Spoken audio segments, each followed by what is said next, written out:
এগুলো হলো সবচেয়ে খুব অত্যন্ত গুরুত্বপূর্ণ জিনিস, যেখানে আমরা স্বচ্ছতা, জবাবদিহিতার ব্যাপারগুলো এনশিওর করতে চাই। তবে শুধু অডিটিং স্ট্যান্ডার্ড বা অ্যাকাউন্টিং স্ট্যান্ডার্ড থাকলে চলবে না, কতগুলো আছে প্রসেস এবং প্রক্রিয়া।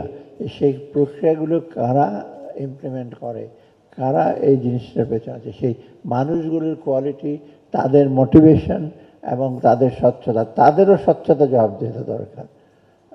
অর্থাৎ তারা যদি স্বচ্ছ জবাবদিহি না করে, তবে ওই রিপোর্টটাও খুব যে সুবিধা হবে তা না। এটা এক নাম্বার। 2 নম্বর হলো, বাংলাদেশে এখন সময় আসছে, যেহেতু অনেক রকম ফাইন্যান্সিয়াল চ্যালেঞ্জের মধ্যে আছি আমরা, দেশের যদি বিনিয়োগ বাড়াতে চাই বা বিদেশি বিনিয়োগ বাড়াতে চাইলে আমাদের ডেফিনেটলি এই যে অডিটার এবং চার্টার্ড অ্যাকাউন্টে তাদের রোলকে আমাদের গুরুত্ব দিতে হবে এবং তাদের রোলটাকে সিরিয়াসলি নিতে হবে, যে কোনো অর্গানাইজেশন।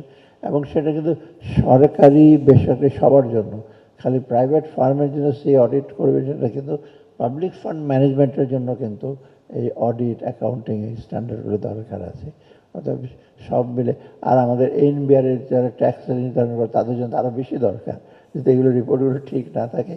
এনবিআর নিজে গিয়ে তার ফাইন্যান্সিয়াল অ্যাকাউন্টস চেক করতে পারবে না, যেটি দেবেন সেটি। যেমন আই ওয়াজ সারপ্রাইজ, এইবার 18 লক্ষ লোক বোধহয় ট্যাক্স রিটার্ন দিয়েছে ইতে, প্রায় 70% লোকের zero tax. Can you imagine? 100 জনের মধ্যে 70 জনকে ট্যাক্স দেয় না। কোথাও শুনেছেন যে কারো ইনকাম 25,000 টাকার বেশি, সবার নাকি 25,000 টাকার কম? এটা রিক্সারও তো 25,000 টাকার বেশি আয় করে, রিক্সাকে আমি ট্যাক্সেবল হিসেবে ধরছি না।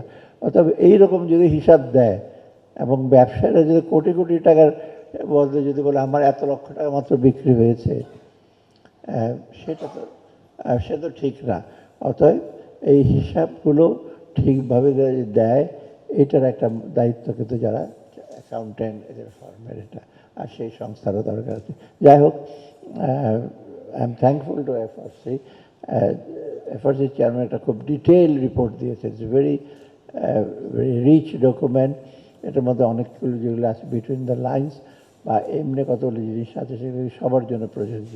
এটা শুধু অ্যাকাউন্টেন্ট এবং অডিটরদের জন্য না, যারা কোম্পানি চালাচ্ছে, ম্যানেজার, সিইও, সিএফও, তাদের জন্য দরকার, বা ডিসিশন মেকারদের জন্য দরকার। কারণ কতগুলো এলিমেন্টস আছে, সেগুলো কিন্তু রেলিভেন্ট সবার জন্যই, যে আমাকে যে অ্যাকাউন্টেন্ট হতে হবে বা আমি হিসাব দিতে হবে তার জন্য না।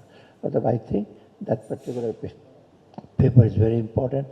আর এখানে যারা বিভিন্ন মন্তব্য রেখেছেন তাদেরকে আমি ভেরি ইম্পর্ট্যান্ট কমেন্ট করেছেন।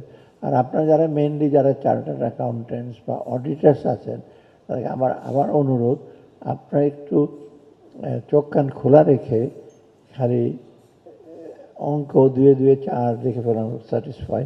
আর রিস্ক বেজ অডিটিংয়ে তো বোধ হয় আরও একটু দেখতে, খালি ভাউচার বা যোগ বিয়োগ দেখলে হয় না, তাই না? আরও কোন কোন জায়গায় রিস্ক আছে, কোন কোন ইস্যুতে, সেগুলো একটু সেগুলো দেখতে হলে আমার অন্তর্দৃষ্টি লাগে একটু। অন্তর্দৃষ্টি মানে আমি বলছি না আপনার প্ল্যাটো, অ্যারিস্টটল হতে হবে, নিজে একটু নিজের জ্ঞানটা অ্যাপ্লাই করলে কিন্তু আপনার আরও বেটার কাজ করতে পারেন। আপনারা ভালো কাজ করছেন, এই যে প্রশংসার দাবিদার আপনারা।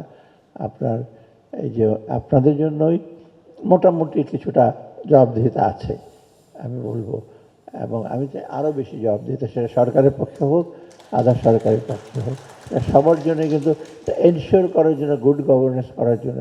আর শেষ কথা, আমরা ইন্টারিম গভর্নমেন্ট আর বেশি দিন নাই, তাই না? আর হয়তো 7-8 মাস।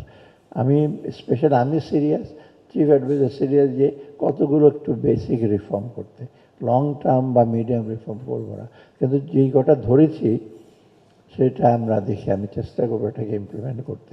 অনেক বাধা বিপত্তি আসছে, অনেক রকম ব্যাপার স্যাপার, সেটা আপনারা সবাই বাইরে হয়তো বুঝতে পারবেন না, কিন্তু আমরা চেষ্টা করছি সেগুলো করতে। এইদিকে কিন্তু আমি বলি, আমাদের যারা ইন্টারিম কোম্পানি যারা আছে, আমরা এবং যারা কর্মকর্তা আছে, তারা, ব্যবসায়ীরা কিন্তু সবাই আমাদেরকে বলছে এগুলো করে।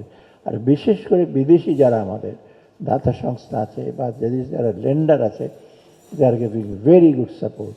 এবং এটা ফর রিজন দ্যাট এই যে রিফর্মগুলি করছে এটা কিন্তু আমাদের নিজস্ব তাগিদে এবং নিজের জন্য। অনেকে বলে IMF বলেছে দেখে এই অর্থ উপদেষ্টা এটা করেছেন, ওয়ার্ল্ড ব্যাংক বলেছে।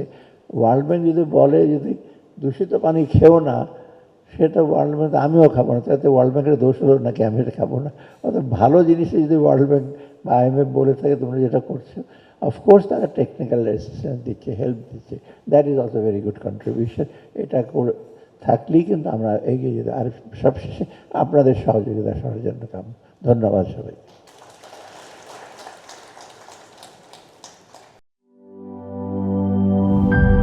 নাটা ডেইলি আর পানীয়র এক অসম কম্বিনেশন ড্রিঙ্কো।